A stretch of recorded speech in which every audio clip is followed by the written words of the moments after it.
Welcome to ThugCrowd Radio. Please listen to this important disclaimer in its entirety. All participants of this ThugCrowd Radio episode are characters. None of the stories told during these episodes are based on facts, truth, or reality. All works of fiction displayed during this episode that resemble real-life situations are coincidental and are not meant to serve as guides or tutorials to commit any crimes in any country. Please consult an attorney for local laws and regulations. And as always, trust your inner criminal.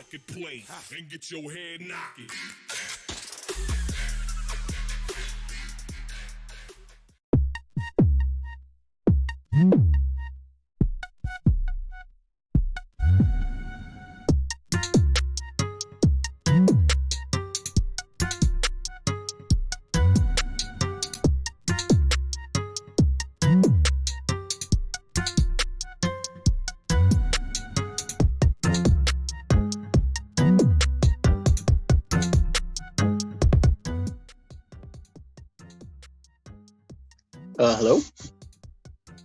Hello. Hey, I think we're on. Sorry. I'm not one computer set up right now, so I'm really just figuring it out. Hello, you guys can hear me, huh? Yeah. Cool. Yep. Awesome. Play the chat here. Kaboom. All right. Hey, what's up, everybody? Hello. Welcome, everybody. So yeah, thanks everybody for tuning in to ThugCrowd. This is episode 6 of season 2? Yes. And it's been quite a weekend for all of us here. Yes. So I guess what's up? What has everybody up to this past weekend? Trying to slowly write a blog post. I think I've deleted more words than I've written so far. But that's how it goes. You know what? I've been trying to do the same thing, and it's hard. It's because trying to make everything look nice. I think I just end up spending a lot of time trying to make the actual layout look really nice too, and then it just becomes a giant project. Yeah. I feel like every single part of it is me trying to put off something else, and I'll try to put off writing the actual thing by doing some styling and some design stuff around some other stuff, and then I try to go back to the thing, and it's always something that I'm doing to put off another thing. It's a vicious cycle. Yeah, the whole blog post is about a project that you started because you were supposed to clean your room. Yeah, exactly. Giant project. Yeah, I feel that. It's a classic cycle. Yeah, that's awesome. I've also been working on a blog post too. I'm working on a bunch of different stuff. Just trying to be more open source and cool, but it's hard sometimes. I am building a VDI lab. Oh yeah? Dang. Yeah, I just got some parts together. Nice. How are you doing that? So I'm going to be using Horizon View 7, and I'm looking at an HP thin client right now. So I'm still, pretty much I fucked up my MacBook, and so I have to either get a new desktop or do something cool. That's cool. Yeah, I've never really played around as much as that stuff as you have, and it's pretty interesting stuff though. Just be able to. Yeah, it's really cool stuff, and it would be nice to be able to reimage your boss on the fly, right? Yeah, for sure. That is the dream. Keep things nice and clean. Yeah. Is that what Chromebooks are for? Toss in the trash. Yes, one-time use laptops. Burner laptops for your burner laptops. So hello. Sorry, I'm just on microphone here. So yeah, let's get right into it. So tonight we have hackgnar or Ryan or ATX Ladybird Lake. We're on here to talk with us about BLECTF and hardware and all sorts of other cool stuff. And he's also here with us for the news. So hello, Ryan. Thanks for having me. I'm excited. This is my first podcast, I guess, in a long time. Oh, awesome. Oh, this is sweet. And so also we were gonna say too, we were talking about it earlier. We were gonna put a malicious iframe in our show notes and have everybody join the Zoom. I've been thinking about just like how many people would end up joining it, and then how many new vulnerabilities would probably be discovered or unloaded finally by listening and joining our chats here. Oh boy. But yeah, yes. If we want to get right into it, that's the first thing on our news. Shout out to whoever just posted that. Shell, you posted that in the chat. Yeah. So let's talk about the Zoom 0 day that was dropped. Was it last night? Yeah, it was very, very recently. Apparently, they said, okay, well, we gave them all the notice and whatnot, and they just didn't fix it. So, here you go.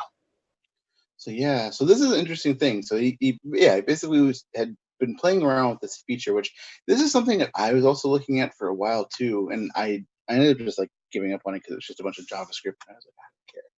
But basically, they discovered on the Apple, the MacBook version of the Zoom client, basically had a web server running at all times, listening for any events from the browser that would open up a Zoom meeting, and it would do this even if you didn't have Zoom installed anymore, and it would just want to continually join you to meetings.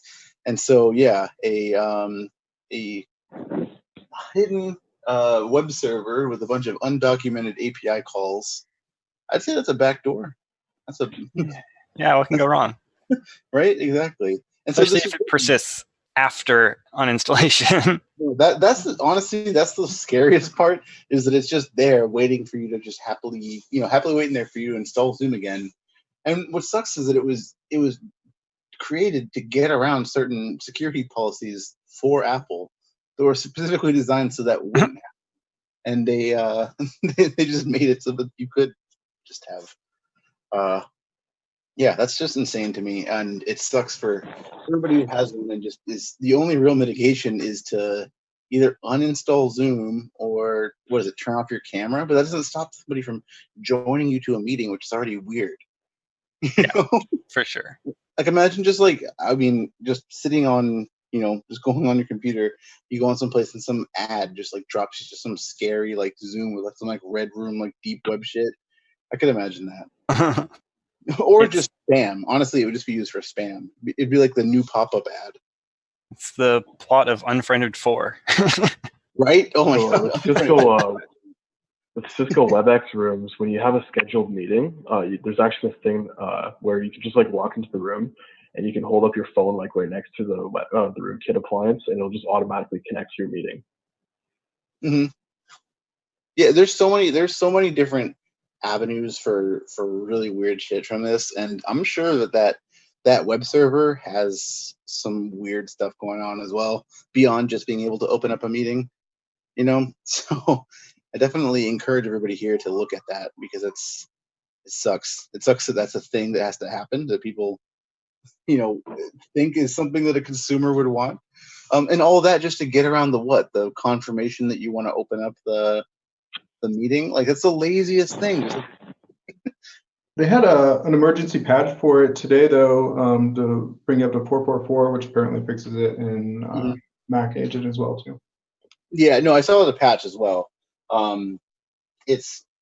Definitely download that if you have Zoom on Mac and use it. I mean, lots of people have to use it for work. It's like, it's already going to be installed on your company laptop, so definitely update that if you have it. Yeah, it's also one of those things like you take for granted. Like, it's like, oh yeah, if I uninstall something, it's gone. Like, yeah. I mean, it's like, I feel like a lot of people just end up putting a lot of trust into applications, because they're so ubiquitous. But this kind of stuff happens all over the place. There's stuff like this on our computers, and stuff that's enterprise apps that are have this exact kind of functionality. It's functionality of malware, and it's also whitelisted on your group policy. So, hell yeah. Hell yeah. So yeah, the next story that we have in here is about the Canonical GitHub account that was hacked. So this is interesting here. So right off the bat, I love that I was reading the article because I had read another one, and this is the one that we had shared into the chat, and it just has plasmas just like quoted in the article, which is really funny, talking to bad package report. But yeah, so the canonical GitHub was taken over. Can got hacked. Somebody just made a bunch of stupid repos. And yeah, it seems like, so it says here that the bad package report had reported that people were scanning for Git config files. And while that always happens, I feel like this is a bit more targeted. I don't know. Like you would expect somebody who runs an important repo for an important company like Canonical, who does downstream stuff for Ubuntu, to have like 2FA or something. I'm not sure how the breach actually happened or the compromise actually happened, but it's an interesting thing. Yeah, I imagine it was probably some keys were found somewhere, and it was like, oh well, there's your key. Yeah. Push all the things. So luckily though, this didn't affect the actual anything downstream from Ubuntu. I don't know what else is in this repo, or in the what else that account actually controls. But this is different though, because remember there was a couple of other ones like when Gentoo was hijacked, and someone tried to backdoor it, and same with that happened to Linux Mint too, and there was an Ubuntu package and the Ubuntu store, which is a bit different. But for some of the smaller distros that have like actual source code that is maintained like on GitHub and it's tied to like build pipelines, that's it gets pretty gnarly when you make a push and then approve a PR or whatever, and it just automatically starts this new build trigger that just pushes everything downstream. It's like it's pretty ridiculous because like automated pipelines are sick, but then when something ever goes wrong, it's just, yeah. Also, it's like a weird thing where there's like, can we do anything? Like, no, I guess not. Like, okay, just like throw a bunch of shit on there and call it a day. Yeah. It'd be really cool if there was a feature on kind of like corporate GitHubs that would notify you, or they could enable it, that would show you that they have 2FA enabled on an account, which is a little bit more secure about it as well too. I know that you can see that kind of thing like in a GitHub organization. If you're a part of the organization, you can see who has 2FA and who doesn't. But it'd be interesting for transparency to say. But it also make people huge targets too if they like were lazy. Like, oh, they don't have 2FA? Well, under cred stuff GitHub, like yeah. Yeah. And there's also in the show notes we have the archive page as well. The repos were cleaned up, which is good. Yeah, I don't know. It's one of those weird things where it's like there's so much you could probably do, but I mean, another one of those things where someone's just like, let's just like shit it up. Like, why do anything interesting, any tradecraft? Nah, just spam it all. Why is it always these people who are so uncreative that manage to find these sick vulnerabilities? God only knows. Like this must be like some like next level blue team god like giving us grace. Yeah. The next story here is timely in the wake of the suppression of $VPN Club. The next story we have is about the top VPN. Is an article report that came out auditing and trying to trace back who VPNs are owned by. And so this has been a topic of discussion and research for a lot of people, because as you sort of follow up the labyrinthine organization charts of who owns and actually operates a lot of these major VPN services, people have been finding that they're owned by some just shady people. And this one here ties a lot of the top VPN services to just a bunch of Chinese firms.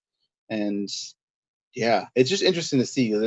There are so many different VPNs that are advertised and marketed to people, so many VPN solutions that just, they have very, very, very cheap prices, and people think that that's a good thing. And they just, actually last night we were watching TV, and there was a a commercial that was like on a late night channel for like, it was like a more like an older crowd, and there's like an older woman on this thing advertising NordVPN and saying that it would keep the hackers out and things like that. And it was just like said like in, you know, when you a trustworthy voice. Not and just for games anymore. Yeah. And so I mean, there's aggressive marketing for all this stuff, and it's, I mean, some of it is tied back to like just shady people that really probably wouldn't care if they had this, you know, if they lost a bunch of money and ended up just selling a bunch of data. There's not really any regulation on that, and a lot of the stuff is international. It's difficult to trace, you know, money and people. Yeah, just it's a huge mess.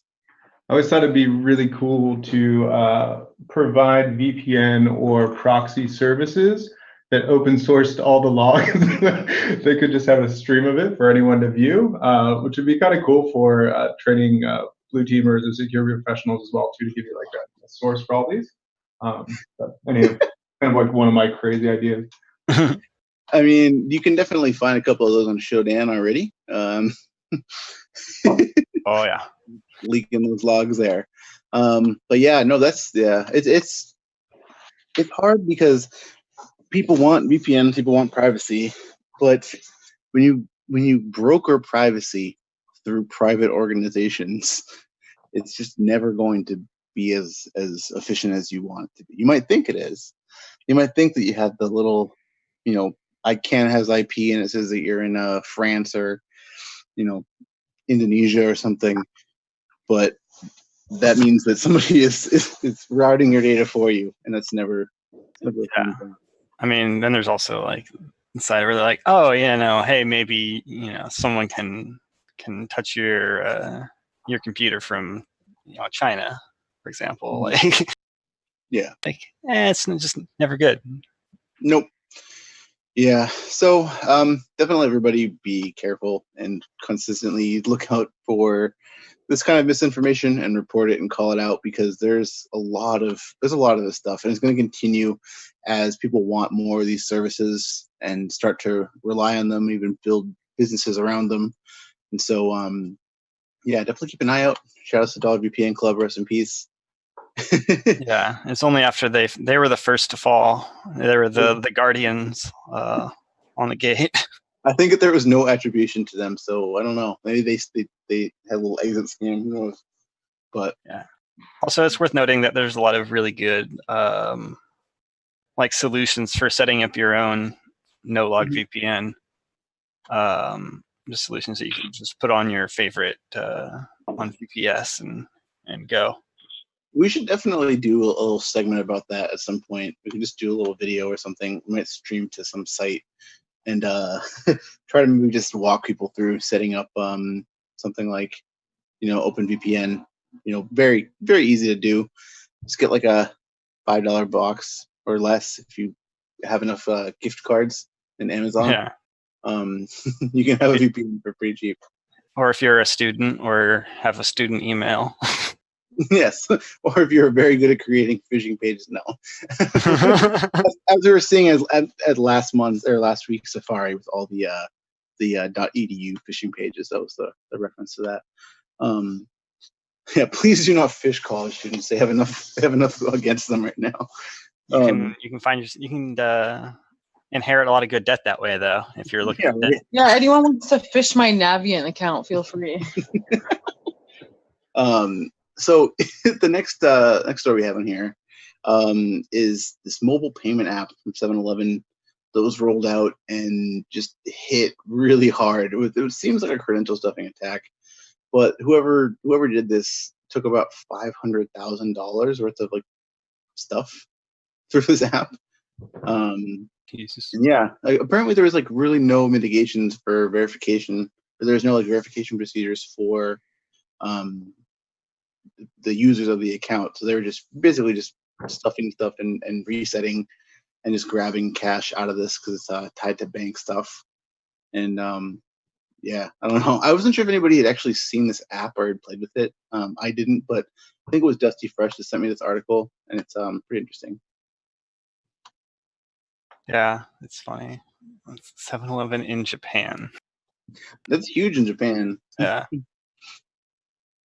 Yeah. It's well, I mean, that's the thing is, Japan's really big on like phones and paying with phones and that kind of thing. So Mhm. I'm sure there are a shitload of these apps out there. Just Yeah. that attackers would probably be looking into. Absolutely. And just it's just a huge mess. But I wasn't sure if anybody else had played with it or seen this before. Anyone in the chat, but definitely sucks. Yeah, the next one here. So this one, someone had put it out there, and I kind of wanted to just discuss it because it's interesting. This Microsoft issues a warning. It's a very clickbaity title. But if you kind of click through and look at the sources that they have, it gives you a bit more information. But basically, there is a. Well, let me grab the other right up here. Basically, Microsoft had found a bug in how the remote access manager handles Windows connections to VPNs, and it basically like messes up your VPN configuration and just won't let you connect through a VPN. I don't know if anybody here is way better at Windows Enterprise Admin than me, but I'm sure everybody here is. But yeah, it's an interesting thing though that would just shut off, I guess, VPN access. So if you are using a VPN, I don't know if it's exactly apparent that it fails, but if anybody has any more info, I'd love to know. Yeah, it's always interesting. Kind of like you see an organization, especially like Microsoft, be like, "Hey, by the way, like, big problem." I mean, a lot of people rely on a VPN to just even be able to work at all. So Yeah. it would suck if, I couldn't imagine. Also, this page kind of blows. This Windows latest. Wow. It was like, I was looking at it on my phone and it wasn't that bad. It just slowed my browser down really bad. So 1 second. Even the ad wouldn't load. Yeah, the ad. Yeah, I got zoomed over here. 1 second. Just making sure. I know. Interesting how the stream is under Fortnite category and not the science and tech section. Yeah, everything's a huge joke to us, and we apologize. Wait, this isn't Fortnite? Victory Royale. Oh yeah. Oh, so this next one here is pretty cool. I wish one is Bus in this chat right now. Also, I like the last paragraph of this article. It says, "In the meantime, Microsoft is stepping up its attempts to push Windows 7 users to Windows 10." Cool. Yeah. Huh. Interesting. Forbes tech reporting has really gone down the drain lately. Yeah, there's a lot of sites that it's hard to navigate, and some of them have little pieces of info, and it just there's a lot of reasons. But I just included that because it was interesting about just anybody who uses a corporate VPN. It's just a strange thing that have to happen. At least they're not Bloomberg. Yes. So the next story is the bathroom, fucking lady. Huh? my mute got completely messed up. So good. It happened. So like, is everyone okay? This next story is actually really cool. I don't know if you saw this, Ryan. I was trying to find more info about it, but it basically says that these people in India had used a Bluetooth-enabled tablet to steal cars from a dealership. And so there's apparently some dealership that had bought a tablet that used something. I don't know what it would actually use to access vehicles and turn them on with this tablet. Do you know anything more about something like that? No, this is the first I've heard of it. I wonder, do you know anything more details about it or no? No, so this is all that I really found, and I found other copies of this article in other sites. This had been reported that people had just taken a tablet that is used to connect to cars, and they just use it to open it up. I don't know if this is like if they had some sort of, if it's a tablet that they already have some like vendor hardware that for the dealership that goes into the cars. It seems like a lot of effort in engineering to have to just not unlock a car with a key. Yeah, it's probably a dealership that had like for some brand that had some Bluetooth app to unlock the store, and someone stole the tablet that was owned by the car company. But I have no idea. Just guessing here. Yeah. Okay. So no, the Raz in the chat says Uconnect. So it says dealers in the States use Uconnect for dealerships, so they don't have to deal with a bunch of keys. So yeah, no, that's interesting. I didn't know about that aspect of it. That's pretty cool that there's a thing like that, and you can just, I guess, register cars and go and hit it. Good old skeleton key. What could go wrong? Right. I've seen that some of the higher end dealerships, they have these like systems that are hooked up to saves that actually store the keys. Oh yeah. Yeah, like it's like some kind of like computerized system that stores them in certain little cubbies within a grander safe. Oh yeah, That's interesting. like a lot of reminds me of like the things that like large apartment buildings do, where they just have everyone has their own thing or whatever.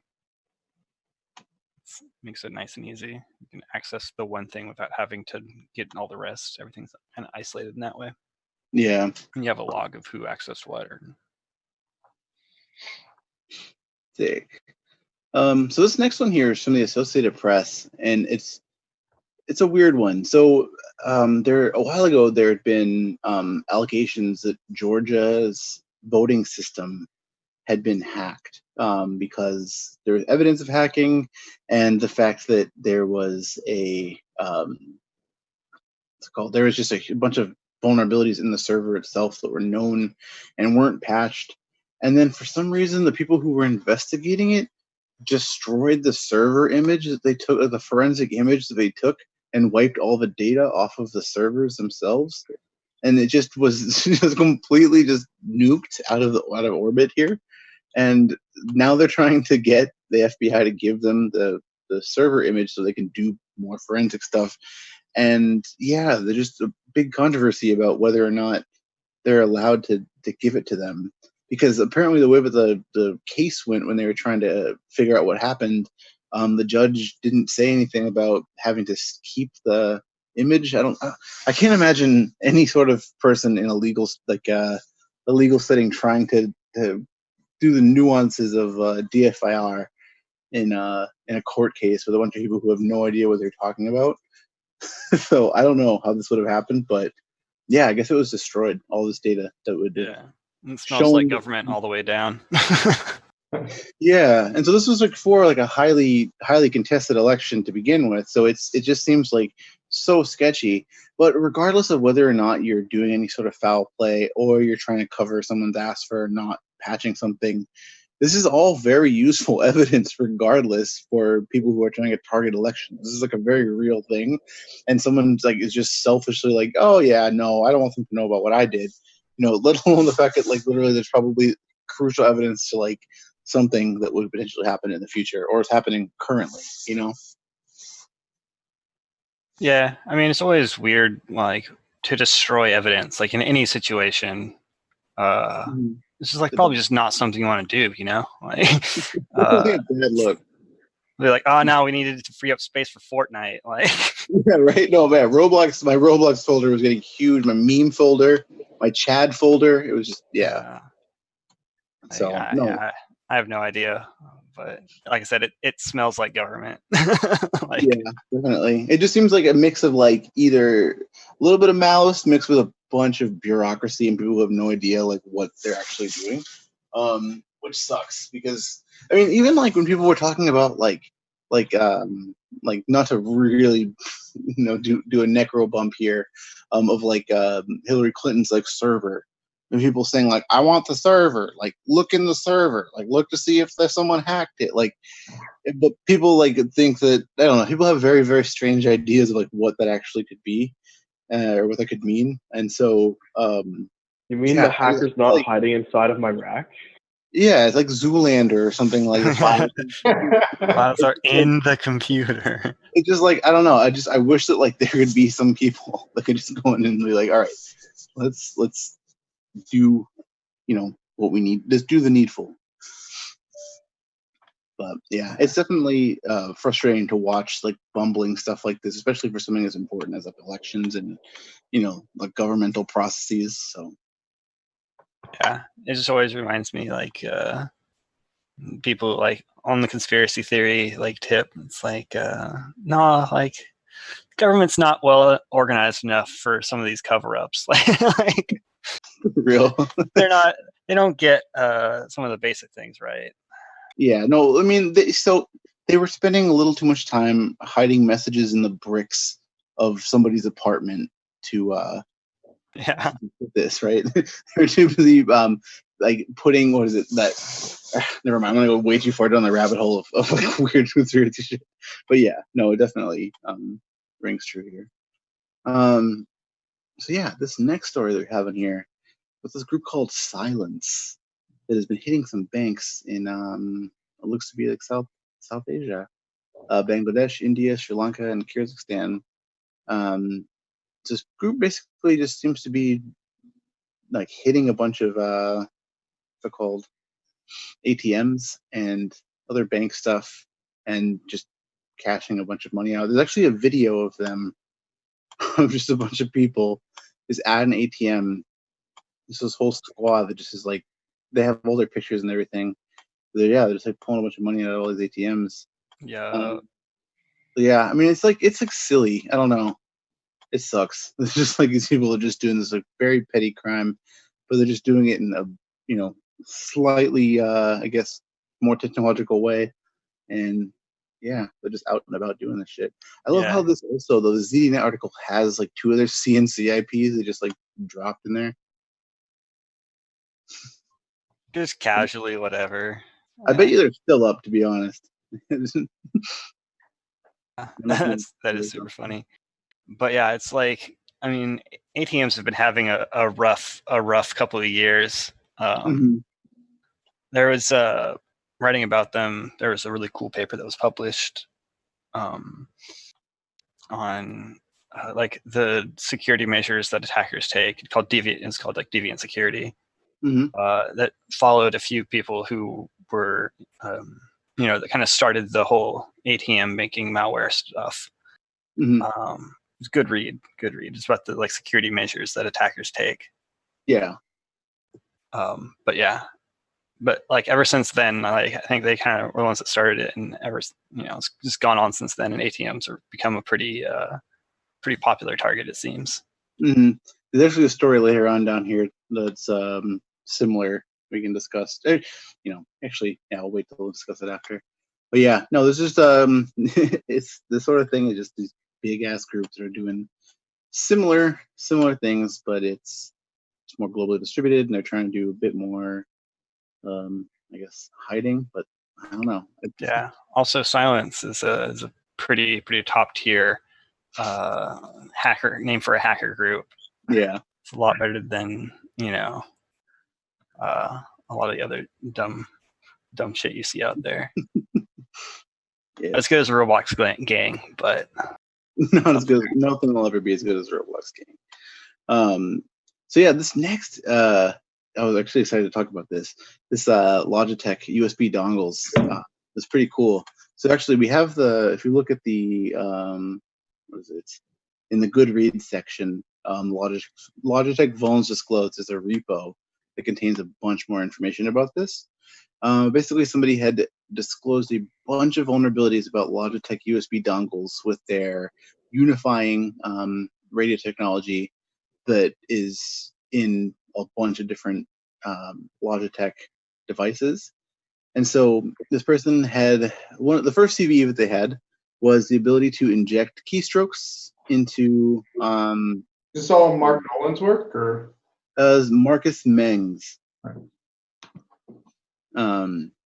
Is the name. Yeah, actually, do you have the show notes here? I can post them in the Zoom chat here.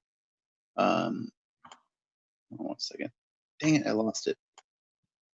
Someone else will have to do it because I was looking up. I got you. Cool. So yeah, no. So they're able to inject keystrokes into a dongle, as well as sniff both aspects of the traffic, and if they had physical access to the dongle, steal the encryption key and dump other stuff out of it. entirely. There's just a ton of stuff that they've been able to do with these little dongles, and yeah, it's a pretty interesting attack. Yeah, it sounds like this dude pretty well, went through and destroyed these things pretty well. Yes. Yeah, I think, and maybe I have the name wrong. I thought it was Mark Nolan. He was working for Basilisk at the time or something like that. He had done like a lot of work on the unifying dongles and things like that. The library released maybe like 3 years ago, which helped you like reflash your own unifying dongles in order to do the shock burst sniffing on the and the injection attacks as well too. Really cool stuff. And I think they were using like it's like an old quadricopter kits USB dongle. I think it's called a Crazy Fly, and you can use that dongle because it used the same Nordic Semiconductor chipset that was using the shock burst. Had like an extended range antenna on it. So I have a couple of them at home. They're pretty cool. But you can flash those with the firmware too, and they make for really cool sniffing devices. You can walk around your office and see everyone that didn't have a patched unifying dongle. That's really neat. That is really cool. Yeah, no, I definitely want to look more at this. This came out like as I was in the middle of doing a bunch of stuff today, but I'm gonna read a bunch more about this because I didn't really know too much about this protocol, but it's definitely pretty cool. So yeah, the next story that we have on here is somebody who basically is trying to go to Parliament for in England to try to get a bunch of standards basically and changes made to the healthcare system cybersecurity infrastructure. And so this kind of stuff, though, I mean, I wish I saw more calls like this elsewhere, like calling out the government, saying like, "Yo, we should have like some very basic stuff as a part of our sort of compliance and regulation regarding healthcare technology." There's just a bunch of like little like good best practices, like having network segmentation. Ooh, big concept. Stuff like that. Like there's like the things that they are suggesting. I mean, this kind of stuff has been happening like all over the place where there's like hospitals getting ransomware and things like that. And as much as that sucks, and we're like, oh, like you should blame the ransomware authors. I mean, realistically, you shouldn't have like medical equipment on the internet, and people consistently find stuff like that, and it's just like a shame because like, what do you do? Like, it's very difficult to even get in touch with the hospital, and get on the phone with somebody who knows what you're talking about, and the fact that there's it could be you might have found it on Shodan or through whatever passive scanning you might have done, and then there's just that one jerk. All it takes is that one jerk to just start fucking around, and it really it could end other people's lives. It's just that's really what it comes down to. And so yeah, I'm glad that there's people that are trying to do this, and I encourage more people to, if they are in this sort of sector, to really push for this kind of stuff because it's very needed. Yeah, everything's so monolithic, like it's just so old. And like I feel like a lot of the stuff, right? You have all these systems and no one who actually works at the hospital like has like the ability to like maintain or do anything with them. So it's makes it even more important to have these like very sane practices in place. Yeah. I mean, like, it sucks too because a lot of the stuff, has been demonstrated to sometimes, MRI machines might rely on Windows 2000, and that sucks. But at the very least, like, have network segmentation, have like protocols for sending data back and forth securely. There's just so many things that you can do, but there's not enough people that are experienced enough to be able to show how to implement that. It's not like it's not like something that's beyond anybody's capabilities. It's just a matter of getting the right people in the right places. So definitely be interested in seeing more people pursue those kinds of things and try to work with agencies like that because let's hope it's easier to work through in England than it is here. So this next story we have on here is about British Airways that's facing the largest fine for data breach stuff, and it's just basically a GDPR fine, the thing that everybody wants to avoid. But yeah, British Airways has to pay $230 million for a data breach, which is wild. That's a big boy. But good though, because there's just so, like, last week we talked about the Equifax executive that was going to jail for selling stock before the Equifax breach was disclosed. Yeah. And like that's like, I don't know, it's even though they're only getting like a few months, it's still like good, like that somebody is at least paying for this, because just so many companies just get screwed over the stupidest thing, and then they don't have to pay anything. There's nothing wrong, and everyone's like, Japanese 7-Eleven card gets breached after that. Like, it's just yeah, it's So- good that people, like companies, are being held responsible for like losing your data. Mhm. Because oftentimes if you look at the stock prices of these companies in America, like that lose customer data, like it takes a hit for like 5 days and then just goes right back to normal, like, and without any sort of like fiscal penalty, like, Mhm. not having to pay money. Like, they're not going to be like super interested, because in the end, if it doesn't lose them money, like, why should they invest money in securing the stuff? So Mhm. good.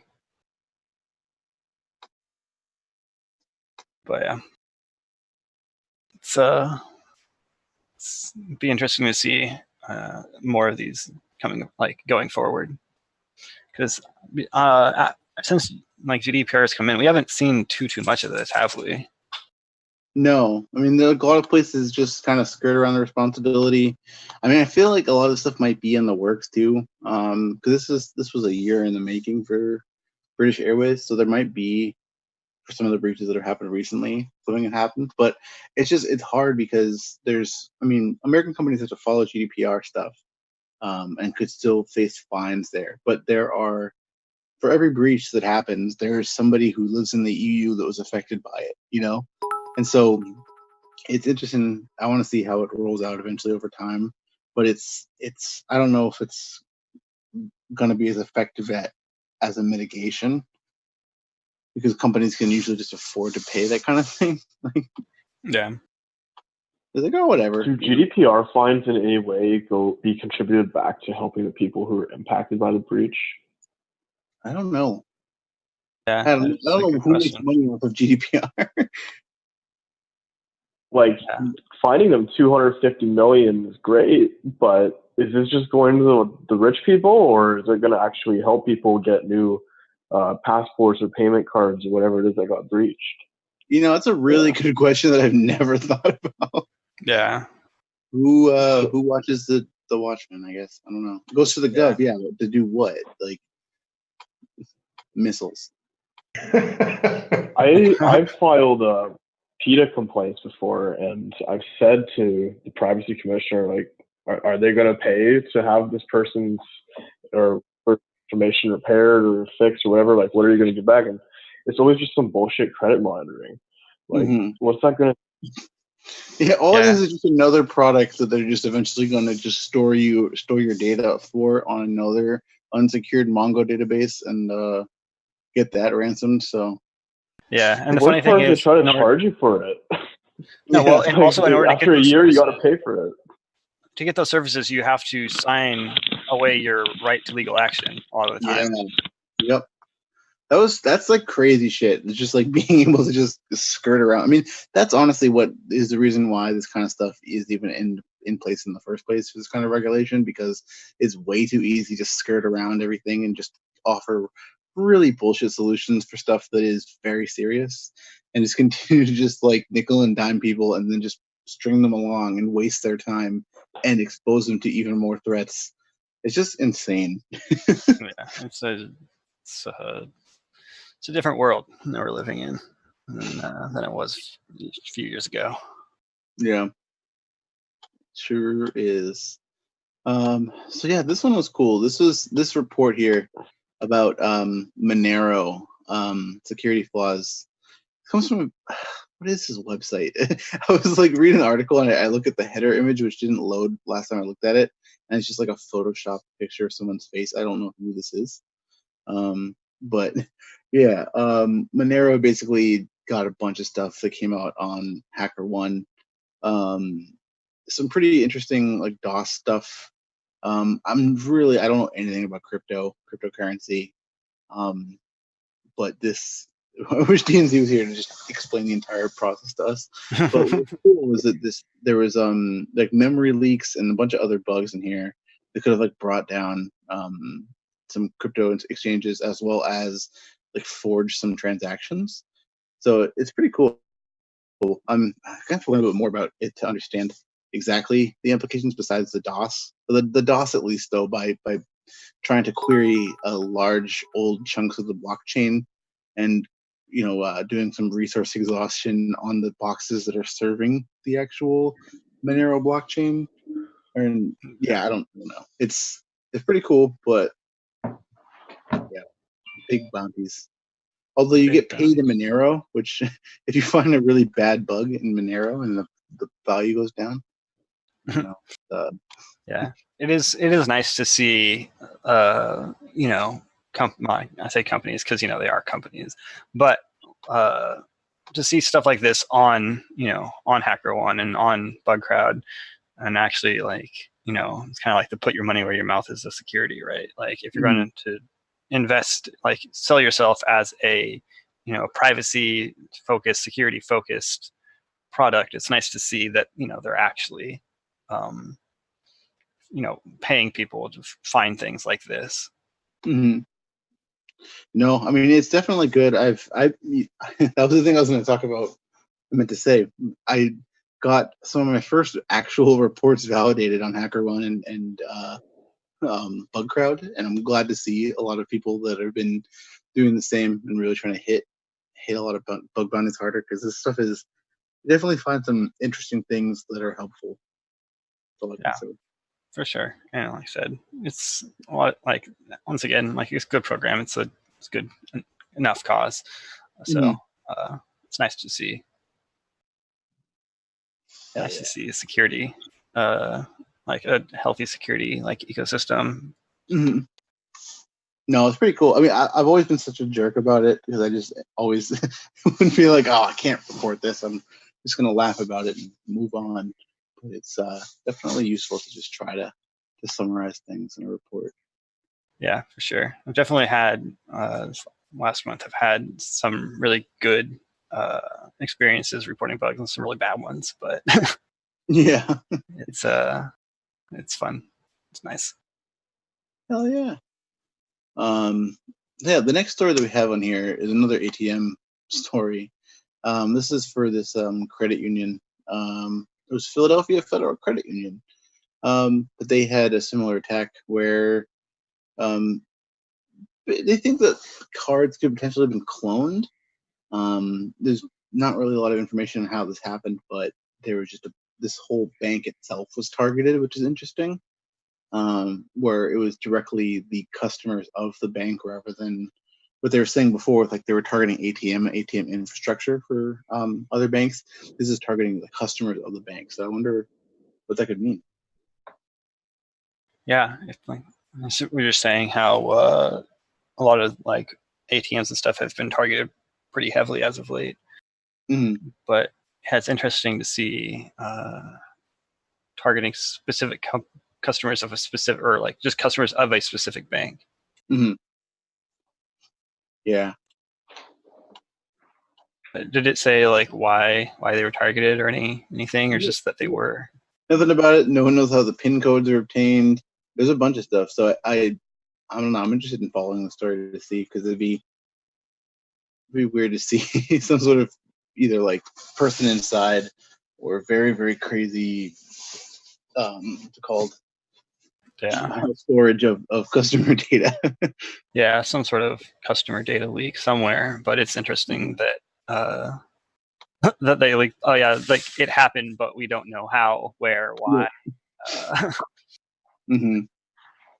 Doesn't encourage a lot of trust. But we'll see if there's more that comes out of this. hmm So the action page or action section, which is we don't really have that often.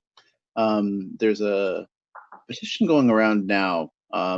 Pretty cool. There's some people that are basically trying to petition. I'll share this in the chat. If anybody would want to sign this on change.org, they're trying to grab a bunch of people to have a consistently defined and enforced YouTube content policy. And so there's been a lot of talk. A lot of you may have seen people's channels getting banned from YouTube just because they post hacking content. As our last September, our YouTube channel was banned for the same thing under mysterious circumstances, where they told me that I wasn't allowed to create another YouTube channel at all, which is strange because I have YouTube Premium. So, but yeah, there's a lot of people that have had issues with hacking content, which has nothing that is at all malicious or ill intent. It's just people teaching people how to use like Nmap and shit, and they just get banned and they get their videos taken down. So yeah, they're trying to do a petition where they say, "Yo, we should have a actually defined content policy," because YouTube doesn't actually have anything that is published saying that they should or what the actual terms of the what they actually trying to enforce is. So it just leaves it to people to just not really know what to do and not want to use the platform. And like while there are a ton of other different platforms, I mean, if people are already creating stuff like Live Overflow or anybody else who are creating like a lot of cool content, it just seems counterintuitive to your platform to just have some arbitrary thing that could potentially lead to you banning, getting your YouTube stuff banned, and then you have to find a new host. It just seems like a waste. Yeah, well, especially because like people like Live Overflow, like it's literally their livelihood. Like I'm sure there are a lot of other people who make a large amount of their of their income based on content creation, and it's like a lot of the views come from people who are subscribed. They get notifications from the platform. Like a lot of people's stuff is very heavily tied into that the platform feeding them the stuff from the algorithm. So it is it's scary for these people. And it's I feel like YouTube definitely doesn't take that into account enough when they just arbitrarily kick people off the platform for stuff like that. And also it's worth noting that when it happens, there's no the appeals process is basically just them saying blindly saying no again. That's exactly what happened. They just, when I went to appeal it, they just didn't give me any other information about it. They're just like, well, we are going to just continue with our ban, and that is it. Okay, sure. And also I don't know if this is the way that they have some weird counter to make you try to sign it, but it seems like a lot of people have been signing it right now. I don't know if this is live, but I could be getting tricked entirely by some stupid for loop, so don't mind me. I'm just excited that people are signing it. I mean, I don't really know how it's going to go, but I would encourage people to at least talk about this thing and try to get YouTube in some way. I mean, they're an entity of one of the biggest companies in the world, so they probably really don't give a shit about anything that we have to say. But there's no point in not trying to at least get the word out. And if not, starting something new. And someone actually started a new site that was specifically for hacking videos, and almost instantly got popped. Someone defaced it. Yep, it happens. Definitely some development mode cPanel stuff, but it definitely happens. But yeah, I mean, there's a lot of community stuff that we can do to work together to get content out.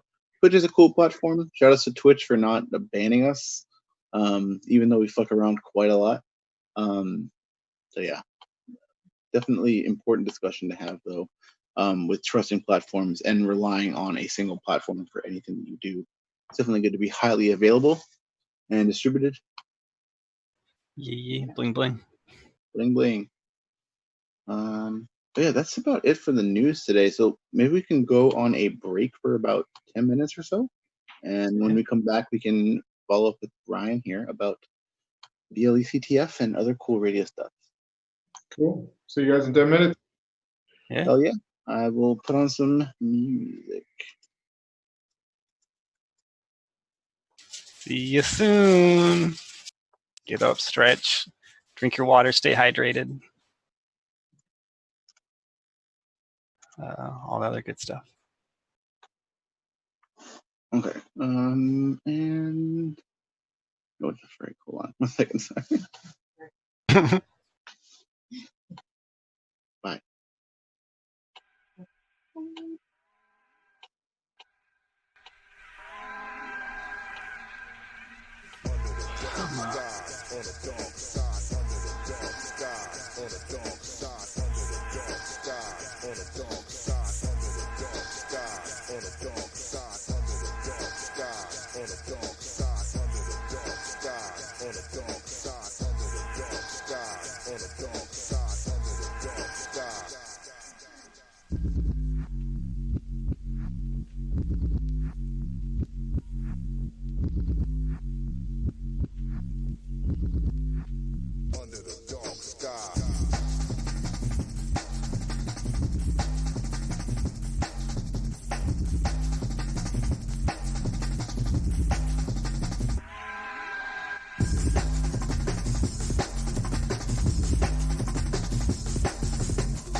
Right there with the hardcore right there. I can't hear you. I can't hear you.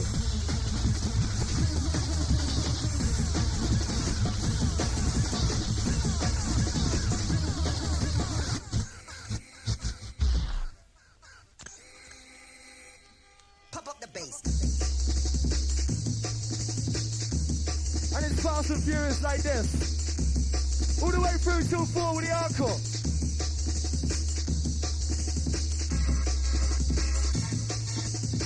Intro to the sounds of the original LSD.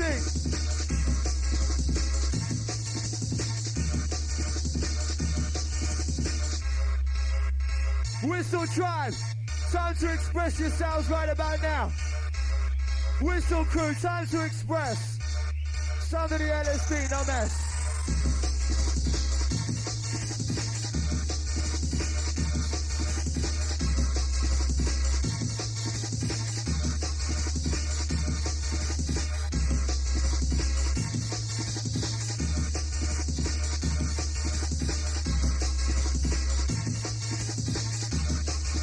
Who's got that rush now?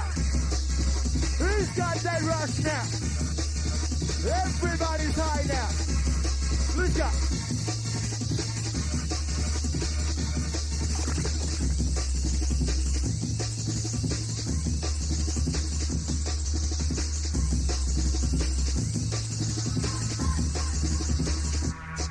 Come on. Come on. Come on. Come on.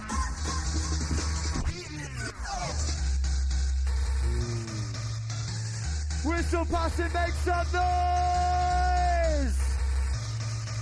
Southampton, this is your time, remember.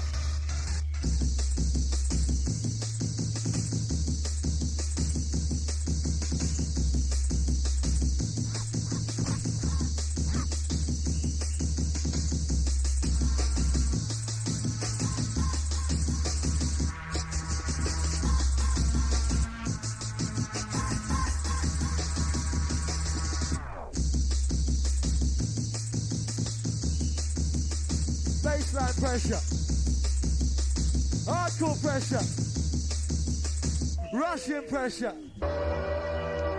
Right, listen up. For all those that don't know, you're in tune to the sounds of the man like LSD, live and direct for the Adrenaline Crew.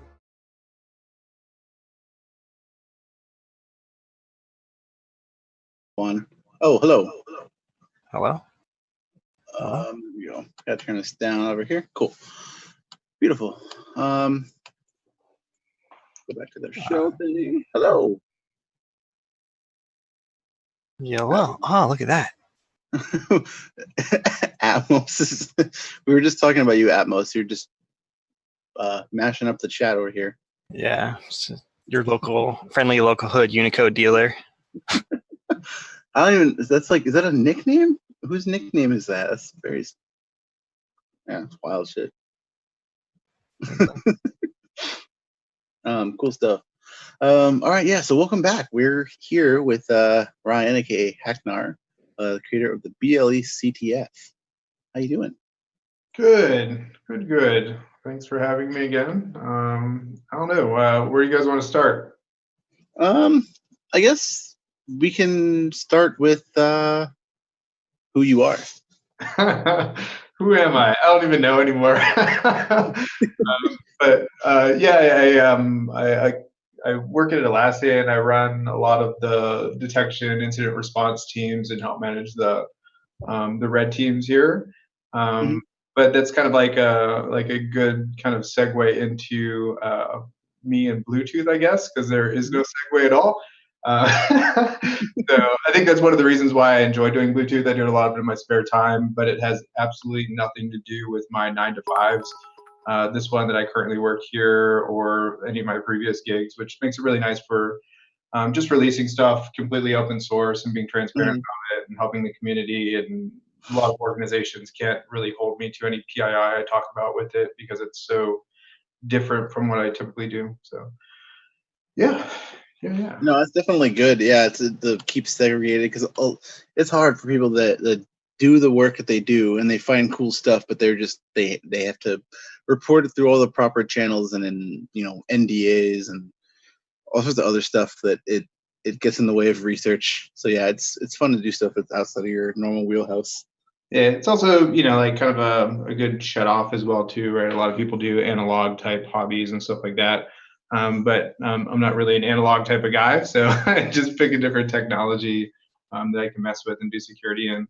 But it's also really cool too. I think it shows a lot that you don't really have to be into hardware development or Bluetooth development in order to do a lot of this Bluetooth stuff.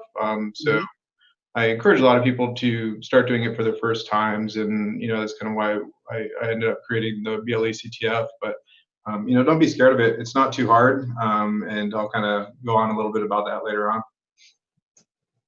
Yeah. So I guess let's get into a little bit about you doing Bluetooth. So there, as you said, it is scary for a lot of people because Bluetooth as a spec is really complicated. There's a lot of aspects of it. The stack there's so many different aspects of it. It's just there's people because it's written for so many different reasons. So there's beyond just HID or any sort of audio. There's tons of different other what's it called things that you can use it for. That just it's when you look at the different specs and the different diagrams, data sheets, everything, it just becomes overwhelming. And for a lot of people, it's not the same thing as like when you try to learn something like, say, anything with networking where it's built off of older stuff. It's a lot of things that people aren't normally exposed to. So it does take a lot, or it seems like it takes a huge amount of time and effort and learning to actually get into. So how did you get into learning it, and how did you kind of approach that sort of challenge? Yeah, so I started getting into Bluetooth maybe like 9 or 10 years ago. The whole kind of ecosystem was a lot different then. There wasn't Bluetooth Low Energy, or it was just a spec at the time, and everything was Bluetooth Classic. I think it was right around DEF CON 17. Mike Osman and Dominic Spill, very good friends of mine, were giving, they are now, we kind of met through doing similar research, but they were doing a talk on, kind of breaking into doing passive Bluetooth monitoring with the software-defined radio, and I found it really cool. This was maybe a year or two before they had created the Ubertooth, and then shortly after I started getting into it, and then they released the Ubertooth project, and I got into it really early, and ended up writing a couple of SCAPI layers for it, so you could do interactions with the Ubertooth and then see all your data through SCAPI and kind of live stream that. I did a DEF CON presentation about it maybe like 7 years ago, but I ended up meeting them through that. We've become really good friends ever since, and I've just kind of worked on Bluetooth in my spare time ever since. That's really cool. Yeah, so you were there like sort of like at the beginning parts where people were starting to hack on Bluetooth a lot. And yeah, no, that's cool. There's like tools like that now. Like Ubertooth is a huge thing. Any of the other different Bluetooth boards, a lot of the lower cost modules are really cool too. There's like a lot of really low cost modules that it's easy to get started with playing with even the most basic sort of functionality. Yeah. And I think too, that's like I started doing, I was lucky enough to get accepted to the Circle CityCon workshops a couple of months ago.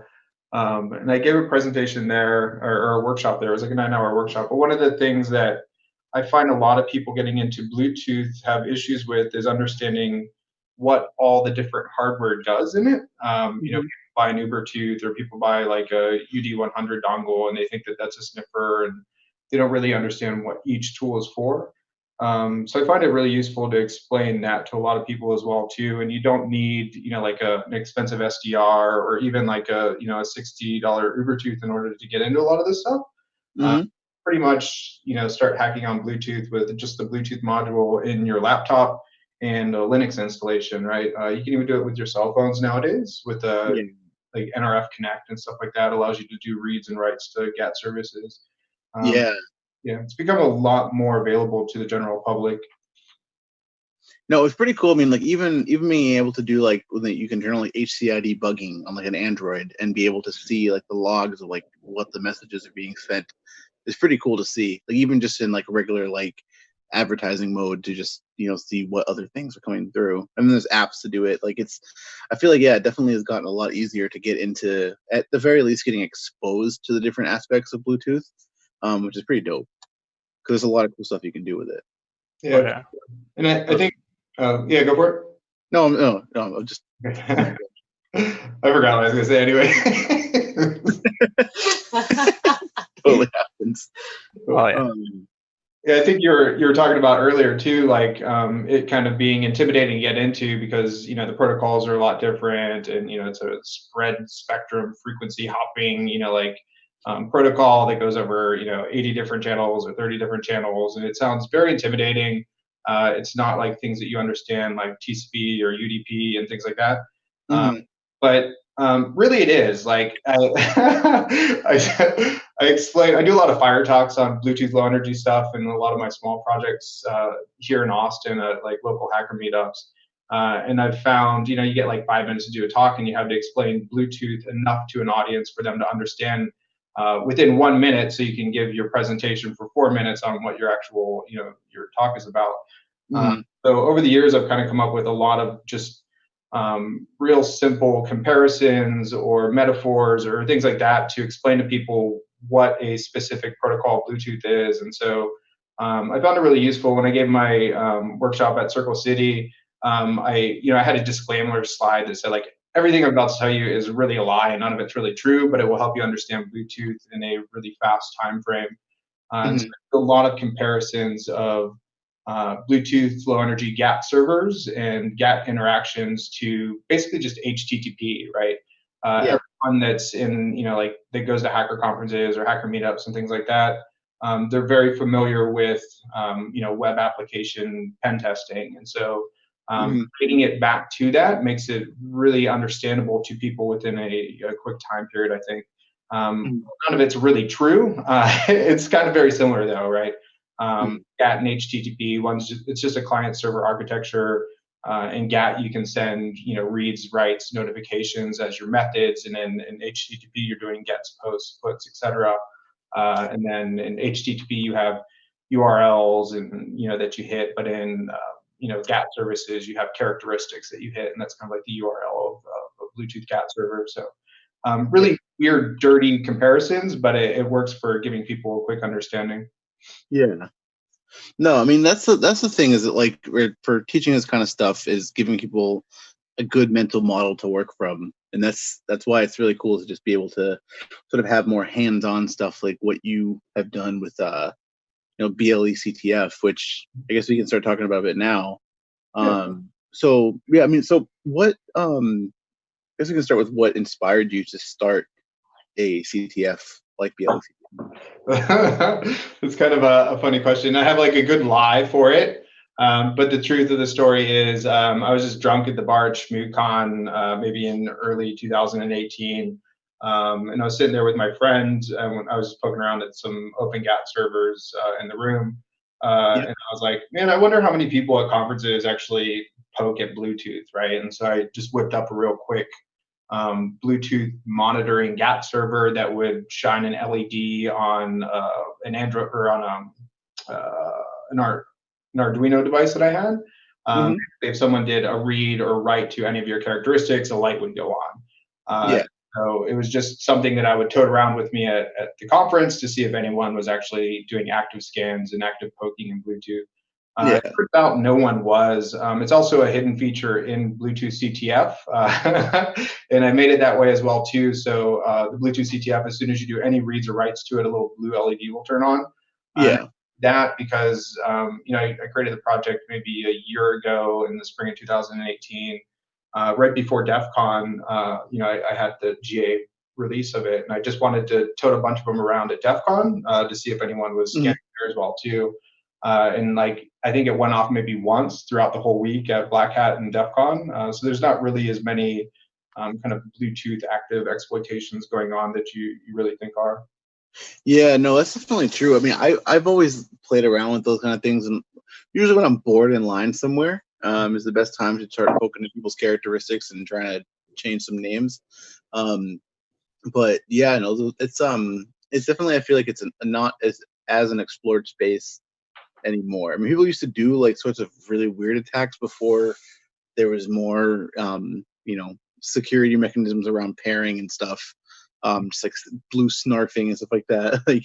But are there any sort of attacks like that people are developing nowadays?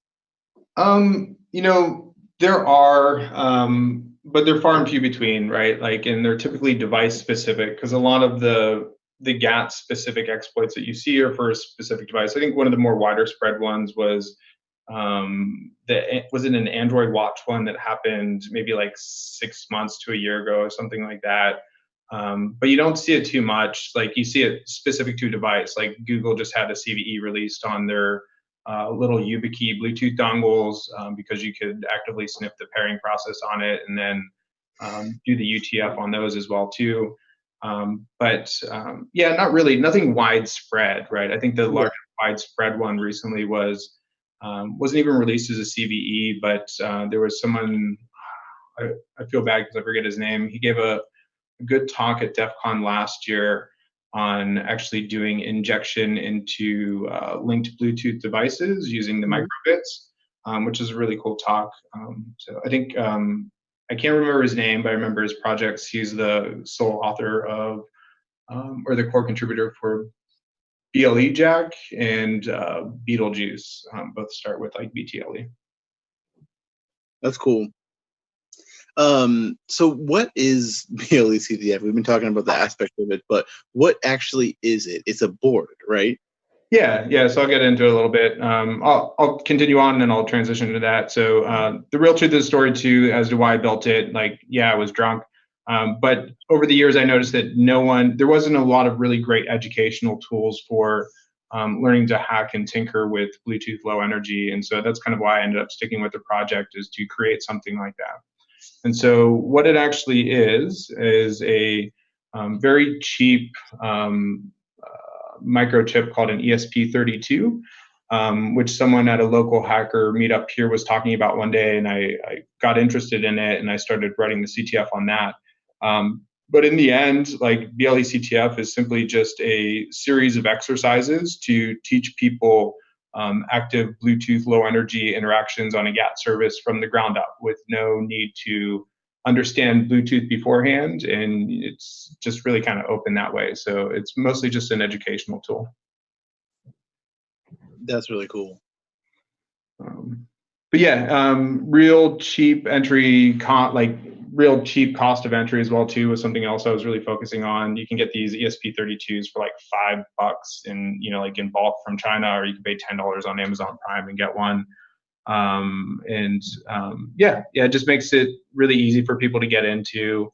Like I said, you need zero Bluetooth experience to actually start the CTF from start to finish. And in order to interact with it, you don't need an Ubertooth. You don't need a fancy SDR or anything like that.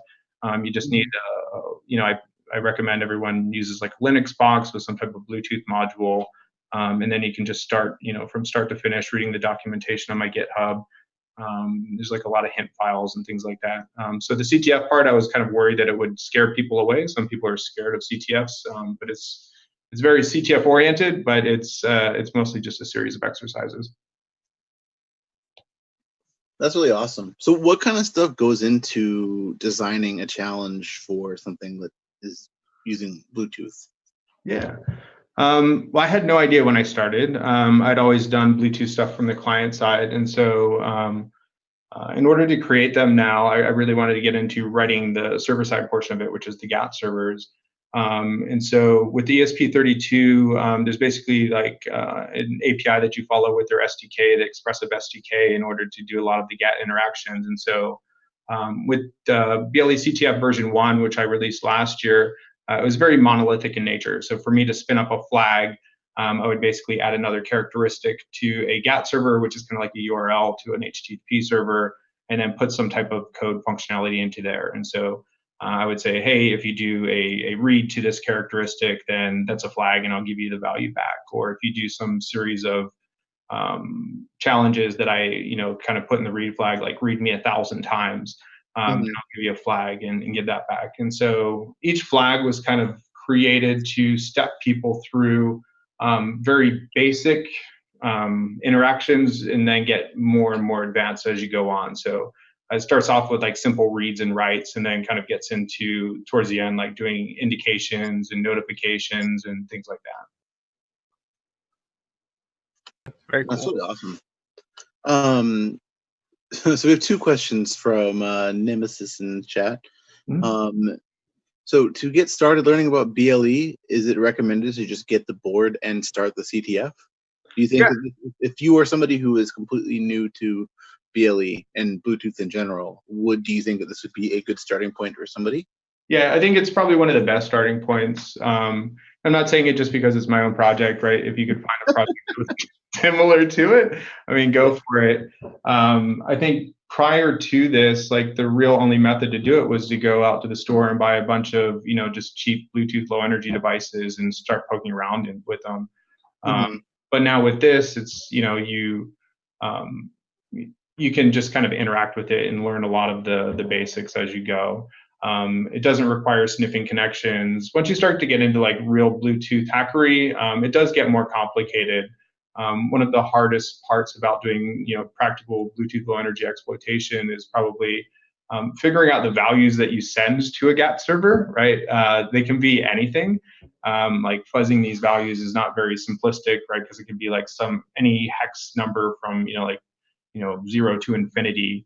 It has the right format. It has to be the right length. But all the stuff in GATT servers for most devices that you look at is just custom coded, which is why a lot of it's extremely vulnerable. But it's also one of the reasons why there's not just kind of widespread exploitation across the board as well, too.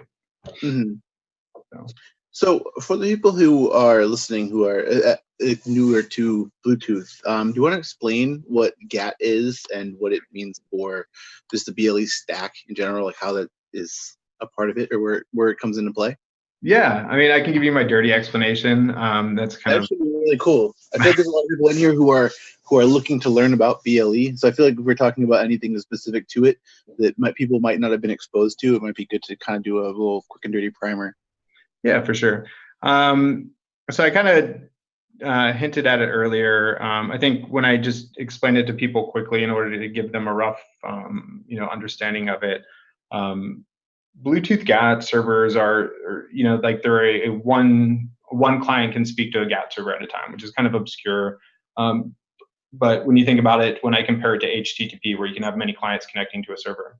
But putting that aside, if you just think of a GATT server as an HTTP server, basically, I'm trying to do this like from my hip and remember exactly how I do it in my slides. Basically, a GATT server hosts a lot of different functionality, and these are called characteristics. For each characteristic in a GATT server, you can do reads and writes to it, notifications, subscribe to notifications, subscribe to indications, and things like that. And so think of a characteristic as like a RESTful URL that you would hit in an HTTP server. Instead of doing, like in an HTTP server, you do gets and posts. In Bluetooth on a GATT server, you do reads, writes, notifications, and indications. And so there can be any number of characteristics on a device. These are typically like broken out into profiles as well too, which maybe you can consider those kind of like subdomains or some type of organization of characteristics. But yeah, it's an HTTP server with a bunch of URLs, and you hit it with some information and shit works. That's my dirty explanation of it. Hell yeah. So now you interact with these services through what? You can use apps to do it. You can use Scapy, right? Is there, I guess, how would you describe the interaction process, like when you send information to a GATT server? Yeah, for sure. Which is funny. It's one of the reasons too why I created this. The second iteration of it is I think that the tools for doing interactions with GATT and Bluetooth Low Energy overall are lacking. From a hacker perspective, I think a lot of them are great tools in order to do normal interactions. So you have like a lot of the tools that you get with a BlueZ stack and core Linux. And so this is like HCI util, which allows you to kind of scan all of the Bluetooth low energy devices around you or do a lot of other functionality. So a lot of the tools I just use in this, and you can do the whole CTF with, are just core stock Linux built in. So GAT tool, which is basically your curl of of Bluetooth, low energy. You have HCI tool, which allows you to do a lot of scanning. HCI config, which is kind of like IF config, but for Bluetooth. There's a couple of custom tools created by some well-known people in the industry. BLECTF is one of them, which is a really cool client-side tool, which is a project created by Simone. I think his Twitter handle is @EvilSocket. But it's a really cool Bluetooth tool to do reads and writes and enumerations of full gap stacks to visualize it really nice.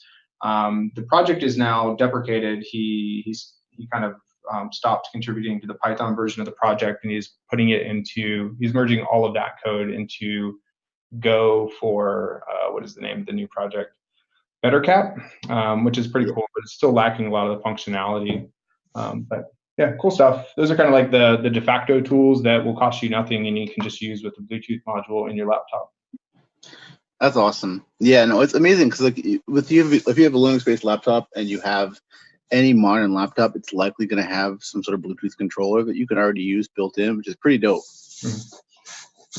Yeah, there's definitely a lot you can do, but I think I don't know, like I didn't mention it, but I had been working on a version 2 of BLECTF, which it was still open source. It was just like a different branch within the repository, but it was meant to be a new version to fix a lot of the fallacies of the first one. But with that, I started to realize when I wrote version 2, as a lot of the flags became more complex and more security oriented, that there just are not a lot of tools in the industry in order to solve a lot of these flags I'm creating. So hopefully version 2 will be more of a call to action for the community to create better tools. And I hope for other people to do it. I mean, if I end up getting spare time, maybe I'll do that in the future. But I like to kind of create stuff to help other people create better things. That's awesome.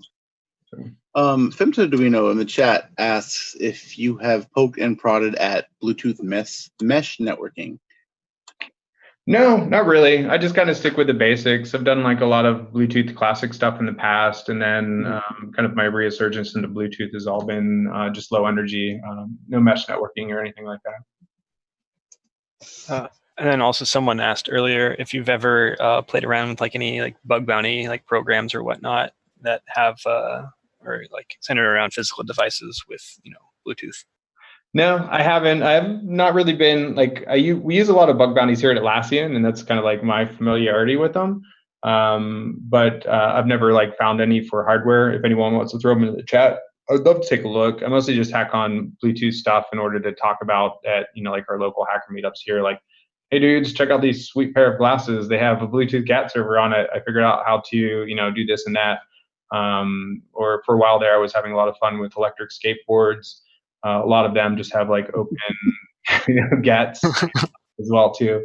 So I did a couple prezos on just changing all the modes on Bluetooth skateboards while they're active, and finding a lot of hidden features in them as well. That's awesome. Yeah, so one of my favorite things to do is actually Hermit is here with me right now. We like to go to the Walmart clearance section and find the stupidest Bluetooth devices that there are. There's a fidget spinner. Yeah, the fidget spinners that are that have Bluetooth speakers on them and all sorts of weird stuff, or the selfie camera button. It's actually just it's a HID device that just you can play around with too. Yeah. What are some of the weirder Bluetooth enabled devices that you found? Oh God. I was going to a masquerade party like a year ago, maybe, and I didn't want to wear a masquerade mask. I thought that was kind of lame. So I bought these glasses that are just like full face glasses that will do kind of like LED lettering or displays across the screen. And so that was one of the cooler ones because you can actually, show people what you're doing. And a lot of, I always kick myself because I never have my gear on me when I need it. I was on a trip to Mexico maybe 6 months ago, and there was a lot of breakdancers that were wearing this exact same make and model of glasses that I had like learned how to just kind of tap into the GAT stack and write my own lettering to it. But I just always wish that I had my stuff with me at the time and I could just be like, oh, like put some, like vulgar pictures on their glasses as they're breakdancing, although that would probably make their show cooler. So, No, there's definitely some really wacky stuff, and it just because it's easier to put modules into things. People just like, oh, Bluetooth enable it. Same with Wi-Fi enabled stuff, but I feel like Bluetooth enabled stuff is just funnier because it just usually comes with some really horrible app to pair with your phone too, and it just makes the whole process amazing. Oh yeah, well, especially now with in doctor's offices, they're creating Bluetooth stethoscopes and all this kind of stuff. It's random shit. You're just all right. Boy. But a lot of it's scary too, right? I don't really do mass scanning of Bluetooth devices and things like that because there are medical devices out there that are Bluetooth enabled, and messing with a lot of GAT servers, a lot of just the fuzzing that you'll do to them, or just mass enumeration of them will totally crash them, and so you don't really want to fuck anything up that's important. So it's pretty careful with it, but obviously there's just a lot of unknown out there still. Yeah, absolutely. Also, what up, Femto? Sabah? Yep. Femto Duino has joined the chat. Hello. Hey. Hello. Femto. Wow. I was like, what are you talking about? Okay, cool. Femto Duino makes some really cool hardware stuff too, so I figured he'd be good to come in and chat with us as well. So yeah, glad to be here. Hell yeah. So Gillis asks if you've created an auto-poner gadget yet. Well, for those kind of shenanigans, I tend to defer to more experienced hackers. There's a hacker by the name of Space Hun. I guess that's German for space chicken, who does all kinds of little shenanigans with Bluetooth stuff, and he's gotten a couple of my boards before. I got to send him some new ones. Hell yeah. What about you, Ryan? It's really easy to do for a lot of the fuzzing techniques or just general stuff. You can obviously just kind of feed it all the MAC addresses for all the things around you. So it's really easy to do. I don't really do it, when I'm outside of the walls of my home or just an area that I know. But yeah, dead simple. Kind of scary. It really is. So what are some of the, I guess, more obscure things that you might be hacking on with Bluetooth that you've been playing with lately? I'd actually say a lot of the challenges in my new CTF. I think one of the cool things that I did, so obviously BLECTF version 1 that I released last year, I loved it, but it was very monolithic in nature, and I couldn't do advanced stuff like put authentication on flags or do some of the weird challenges that I could, because that would mean that you would have to kind of go through all those loops for every single flag you wanted. With version 2, I made it, I did a lot of cool hackery in order to make it emulate an infinite amount of Bluetooth GAT servers. So any chip at a time can actually only host one Bluetooth GAT server. And so what I did is I made it, basically, I flashed it with a whole bunch of Bluetooth GAT code for hundreds of different servers. It's only got 10 built into it right now, but I've threw in 100 different template ones to see how many it could actually hold. But basically what it does is based on some persistence that I store to the disk, so let's say that the very beginning of it is a scoreboard when you fire it up. And you tell the scoreboard, hey, what flag do I want to go to? And so you would say, I want to go to flag 1. And that will write a persistence flag to disk on ESP32 of 1. And then it'll actually reset it, and it'll tell it that, hey, we're going to boot up the GAT server for flag 1 now, which then will spin up a whole completely different GAT server on it. It all happens instantly, so it just seems like you're flipping through GAT servers. But in there, I've done some insanely zany shit that I've just never seen on any type of Bluetooth device before, which I wouldn't doubt if someone ends up using in production systems in the future. A lot of it's just things that completely break a lot of the tools that are out there right now, renders them useless. So for full enumeration of all characteristics and stuff like that, it just I won't spoil anything, but you can't do it. And so it just does really nasty shit like that. A lot of different authentication methods that you don't see on other devices as well too. Programming Bluetooth authentication and security is kind of an undocumented thing. If you start reading a lot of the SDK documentation, it's not a lot of great examples, not a lot of good docs on how to say, hey, this is how you enable man-in-the-middle protection, this is how you enable, required authentication and stuff like that. So I'd say some of the coolest zany shit I've seen has all been on version 2 of the CTF. Yeah, I mean, that's also really unfortunate to hear that all the sort of security mechanisms that you would want on Bluetooth devices is very difficult to actually come across and implement. Is that something that you see consistently throughout Bluetooth stuff? Yeah, I think that's the reason why you see so many devices out there that are just completely, unauthenticated GATT servers that you can connect to and do reads and writes to. They don't require pairing. They don't require authentication or man-in-the-middle protection, which is basically just encryption in Bluetooth. But yeah, it's kind of sucks. But I guess it's good for me because I'm playing around with this stuff and everything's just kind of like doors wide open. So is there any sort of advice, I guess, you'd give to people that are maybe in charge of designing systems for Bluetooth that, they might get tasked with, writing something in their firmware to enable Bluetooth that would be, I guess, if you were designing something using Bluetooth that would be useful to know that you may have only realized after much toil?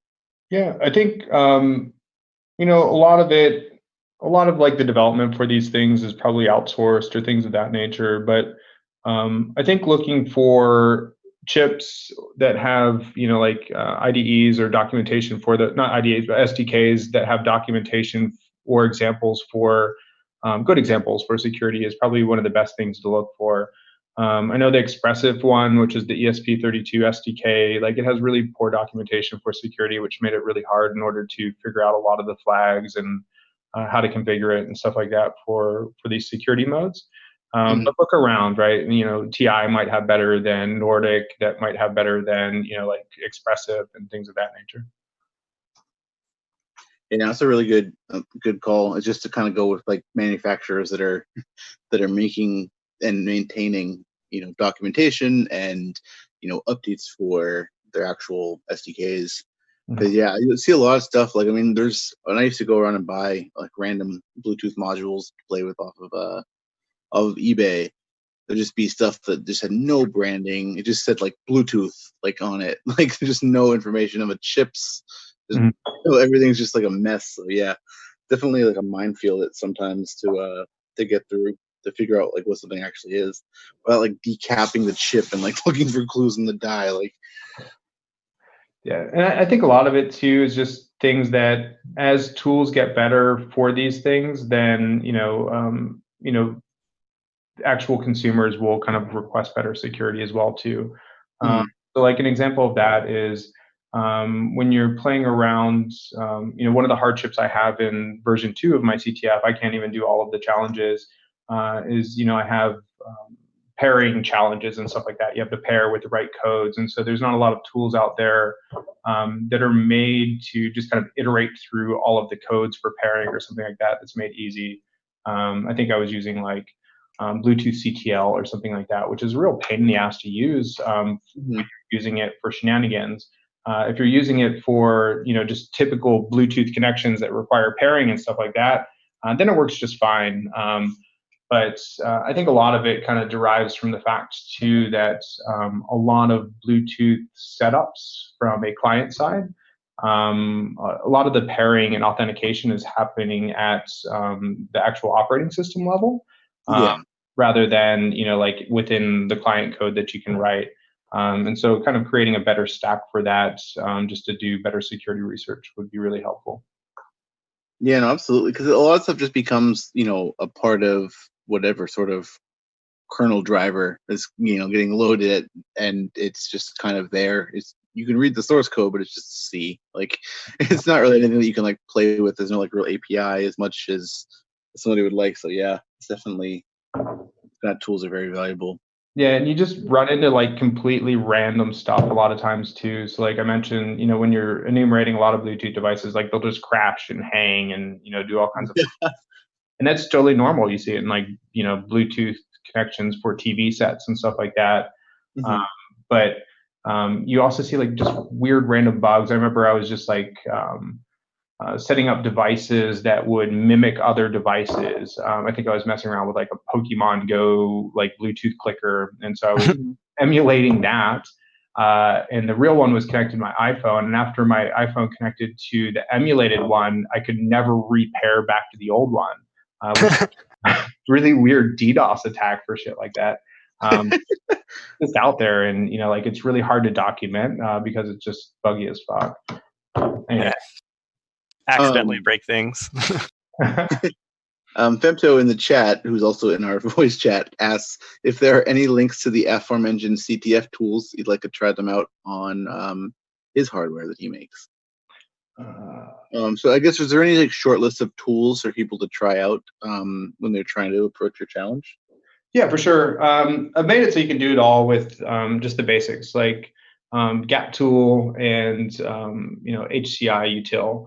And I recommend those more than things like BLE. Like, while BLE makes it really easy to get a full visualization of stuff, it doesn't do everything. It doesn't have the capability to do persistent connections or notifications or indications and things like that. With a lot of it, you're dealing with bits and bytes or hex when you're doing the values that you're pushing to and from. But it's a really good thing to just kind of understand until there's something out there that's better. Alrighty, yeah, that's a good thing to suggest. Yeah. So if you are going to do CTF, so I've seen you have pre-flashed boards as well as people can download it onto their own ESP32. Yeah, I recommend people do it themselves. Go buy a ESP32 cheap and flash it yourself. It's a good learning process. I sell overpriced ones for people that just simply don't want to do it. And I hate shipping them and stuff like that. So I was like, I'll just sell them for $20. And if people really, really want them, then they can have them, because I hate having to go to a mailbox and ship them out all the time.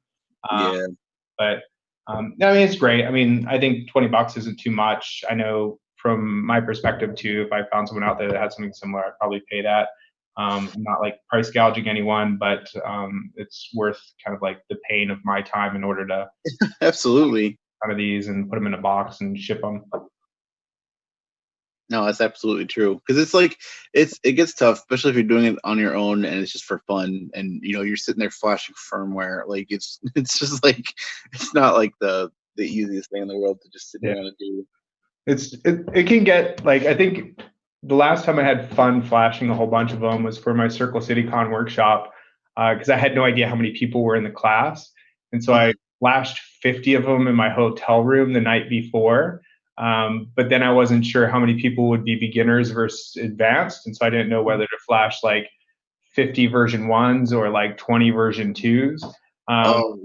Yeah. So yeah, I mean, like I just kind of like get into these weird rhythms where I'm just like plug flash, plug flash, plug flash. But like I'm doing one. I think I'm doing a workshop for DEF CON this year on the Thursday. I think it has 80 seats in it, so I'll have a lot of flashing to do for that.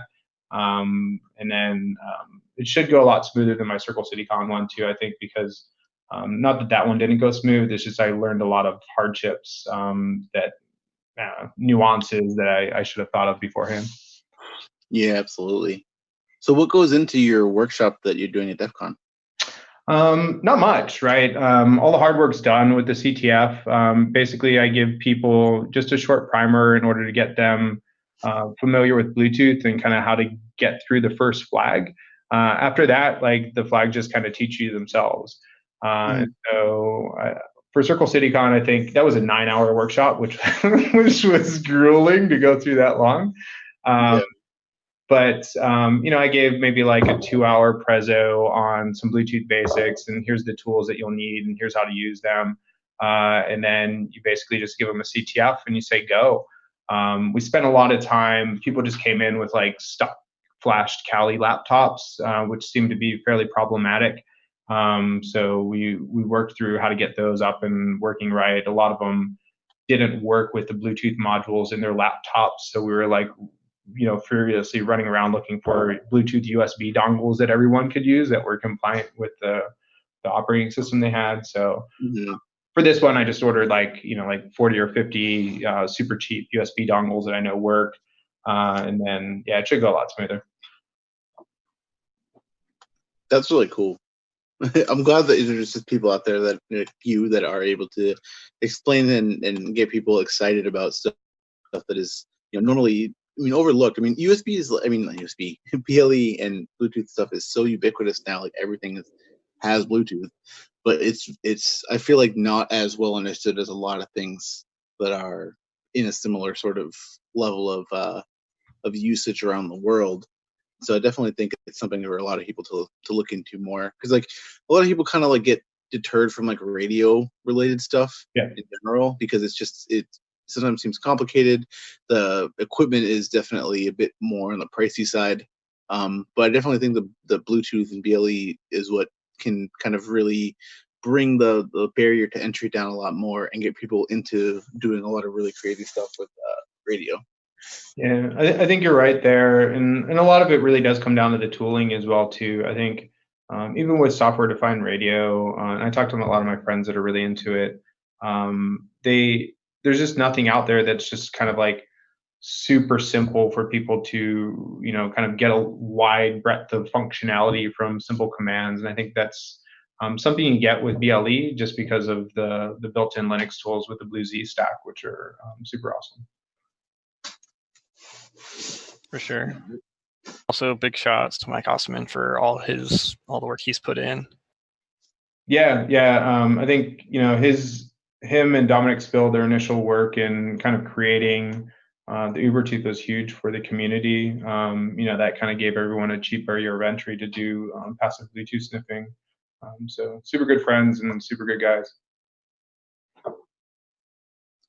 For sure. I just posted in the chat. Anyone have any last questions before you wrap up for the night? Gillis asks, what can we expect in BLE CTF 3.0? There won't be one because the V2 I named Infinity because it can grow forever. Nice. I didn't dwell on it too much, but it's very modular in nature. The whole kind of make process for it actually does a lot of code generation for it. And so it supports user-generated flags, so people can write their own GAT services and submit them as flags. And you can just keep plugging them in. I have a project I'm working on maybe over the next 6 months to mirror a lot of Bluetooth devices and then put them in the format that they could actually just be CTF flags in Bluetooth CTF Infinity. But yeah, it's just super modular in nature. A lot of cool stuff there. I had to do a lot of hackery because it's all C code, and so you can't do a lot of dynamic stuff with that. But I just did it through code generation. Sweet. Oh, somebody just asked in the chat, potential for BLE address to track people around a city. It's there. There's the concept of randomized Bluetooth addresses, which is a thing, but you can still track it through the signatures of the characteristics on the devices, the values of the characteristics on devices. A lot of things that say they are randomized MAC addresses really aren't. They stay static for a very long time, or they're just not random at all. So yeah, there's a lot of potential. I actually did a talk at DEF CON on Bluetooth classic tracking of MAC addresses. This is, I don't know, maybe like six or 7 years ago. But at the time, there was I lucked out because there was a flaw or a bug in iOS devices where typically you had to go to settings in order to make your Bluetooth module discoverable. But in phones at the time, it was just stuck on. And so I was going around like the F1 track out here in Austin, and it was just like everyone's iPhones. You could just track them everywhere. So, yeah, it was pretty. Yeah.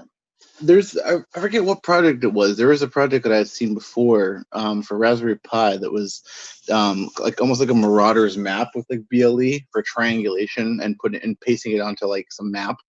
I don't remember what it was called. Yeah, there's been a couple of them. I know initially there was it wasn't one. Like I got a domain for one. I call it like the Bluetooth database, but someone was actually working on that actively at the same time. And they were just doing active scans of all the Bluetooth stuff like that were discoverable and putting them into these mass databases. Yeah. I think there was one called Snoopy as well, or something like that, where some dude was like flying around with like drones and model airplanes and just sniffing everyone's Wi-Fi and Bluetooth addresses and putting those into a database as well. Gotta love our cyberpunk dystopia here. Yeah. Have you ever played around with what's it called, like BLE beacons, like Eddystone stuff, or any of the other sort of weird things that can basically do push notifications to you on your phone? So I've played with them here and there. I've mostly been playing with like a lot of advertisement stuff, or I forget what like iOS calls theirs. Like I think it's just Beacon or something like that. There's a couple samples for it in the Expressive SDK, and I think Nordic has them in their SDK as well. But yeah, they're really simple. There's not much to them. They're just basically sending out like custom formatted advertisement packets that phones are listening for. That's cool. Yeah, there's a bunch of stuff that just I've always seen that I was gonna play with it. I end up getting lost in everything else too. But this has inspired me now that I'm out traveling to just start war walking with my phone. Yeah, and if you learn how to flash the CTF, I mean, like a lot of the samples in the Expressive SDK, I mean, they're just as simple to build in hack-on and flash your ESP32 as the CTF is. And so I think I really want people to flash their own and kind of learn that process, because I think that's just going to educate more people in order to get into Bluetooth and these chipsets and stuff like that. Yeah, absolutely. So we got like about 5 more minutes left. Does anybody have anything else before we wrap up for the night? Not sure if anything. We had a lot of awesome discussion in the chat. A lot of good hardware chats here. I'm stoked a lot of people are as excited about this kind of stuff, because it's sometimes just seems like a disparate thing. It's hard to meet up with people that are interested in this kind of thing too. And also, Femto asks if github.com/hackgnar/BLE_CTF is the repo. That's the one for version 1. That's the one I recommend everyone starts with. And then there's one that is just an extra underbar, infinity, and that's the newest one. Actually just hard forked that from a branch today and made that its own separate repository. And so I'll be working on that pretty hard before DEF CON. Hell yeah. For sure. Is there any like place where like Bluetooth hackers maybe congregate, or some like good places for someone to ask around questions, be it Twitter, Discord, etc.? I don't think so. I've never found any. I just kind of like work in a silo when I do this shit. If you find one, ping me. Let me know. I think definitely the Wireless Village Discord is pretty cool. But I'm not sure how many people there have more focus on Bluetooth. I know it's more ham and other SDR related things, but yeah. Cool. So someone asked, besides physically turning off your phone, BLE is always discoverable? I don't know. I think it just depends on the operating system. Like if you do like like if you put your Bluetooth device interface down, like it's not going to be there. And so it depends on what your phones do. With Bluetooth Classic, even if it wasn't discoverable, if you knew the MAC address, you could still connect to it. And so with Bluetooth Low Energy, it's different too. Like it would have to be hosting like a GAT server in order for you to be able to connect to it, but you might be able to enumerate some of the information from the name as well too. Interesting. It's pretty sweet. For sure. Oh yeah. So thanks everybody for listening. Thanks for Ryan for coming on and hanging out with us. This has been an awesome talk. Feeling pretty inspired to play with some stuff, and I'm definitely gonna try BLE CTF because I have a ESP32 lying around I haven't done anything with yet. Yeah, cool. Yeah. Thanks for having me on. I don't think I've ever talked that much about Bluetooth in one sit down, so pretty cool. Yeah, for sure. Good having you. Also, thanks to everyone who donated and subscribed. Yeah, thanks to everybody. Shout out to Uncle Danfy, aka Bane, aka Mr. What's it called? I had a name for him, but Worldwide. Mr. Worldwide. Yes. Mr. Worldwide. I forgot what his cholo name that I gave him was. And Gillis and Nemesis for all donating here, and Lord Parody and Femto for subscribing. So yeah, we'll be back next week, everybody, with Amit Serper to talk about community building amongst other things. Should be a really interesting talk because he does a lot of really cool stuff. So we will be back here. Yeah, amazing dude. And it'll be awesome. So yeah, thanks Ryan so much for coming out. We'll definitely try to tweet out if you have any links or anything you want to tweet out that we can retweet for anybody. Definitely go for it. And what's the best way to get in contact with you? Twitter, just at hackgnar. Okay, cool. So yeah, thanks everybody for joining, and we will see y'all later. Adios. Bye.